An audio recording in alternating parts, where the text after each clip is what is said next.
E aí, jovem, vamos estudar a lição? Quarta-feira, momento do hipertexto, isso mesmo, quarta-feira, 9 de julho. E se liga só, existem coisas que nós precisamos aprender e existem coisas que nós precisamos desaprender. A vida de Moisés ilustra isso muito bem. No entanto, antes de falar sobre isso, eu quero que você saiba sobre relatos da vida do Moisés que vão te trazer luz especial à compreensão do que estava acontecendo neste momento da vida dele. Se você olhar Atos 17, do verso 17 a 19, Hebreus 11, 23 a 27, bem como outras tentativas equivocadas de se fazer justiça semelhante a que Moisés fez em Gênesis 34, 25 a 31 ou 49, 5 a 7, você vai perceber que toda intervenção humana fazendo justiça com as próprias mãos nunca resultou em bênção, sempre resultou em maldição. Nunca abriu o caminho, sempre fechou o caminho, fechou portas. É impressionante que quando o homem age do seu próprio jeito, ele se sabota, ele se auto-sabota. Tendo isso em vista, você percebe que o Moisés ele passou os primeiros 40 anos da sua vida aprendendo no palácio para se tornar faraó. Ele aprendeu ciência, ele aprendeu a tecnologia da época, ele aprendeu coisas sobre engenharia. Obviamente, os egípcios eles eram muito hábeis neste processo por conta de suas construções. Ele aprendeu, além de matemática, engenharia, arquitetura, ciências, ele também aprendeu sobre ocultismo, politeísmo, os diversos deuses que haviam e a consideração do faraó, inclusive, ser um deus. Ou seja, era uma espécie também de sacerdote. Se Moisés estava sendo preparado para ser faraó, como de fato estava, ele tinha que se submeter a essa adoração politeísta. Um conflito estava se levantando porque tudo isso era muito diferente do que sua mãe lhe havia ensinado.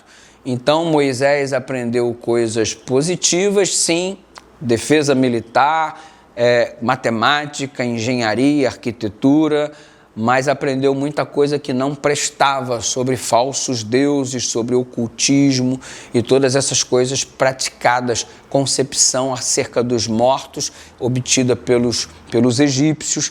E tudo isso estava na mente de Moisés de modo muito presente, porque afinal de contas ele era intensamente preparado em todas essas áreas. Um conflito gigante existia sobre a sua cabeça, sabendo ele que tinha um papel a desempenhar como libertador do seu povo. E agora, depois desses 40 anos aprendendo, inclusive, o que não prestava, chegou o momento de, durante 40 anos no meio do deserto, desaprender tudo o que não prestava e aprender coisas mais significativas com Deus. Exatamente. A segunda fase da vida do Moisés, aliás, a vida dele se divide em 3 fases, 3 períodos de 40 anos.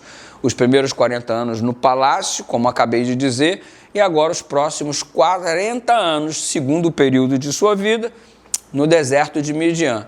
Lá chegou na casa de Jetro e lá conheceu sua esposa Zípora, e estando ali, ele teve que aprender outras coisas que no Egito ele não tinha aprendido. A estar mais em comunhão com Deus, aproveitando o silêncio do deserto, a cuidar de ovelhas, porque futuramente ele, como pastor, cuidaria de um grande rebanho, o povo de Israel. Ele teve que aprender a ser marido e ele teve que aprender a ser pai. Coisas básicas e essenciais da vida para que você esteja preparado para grandes projetos.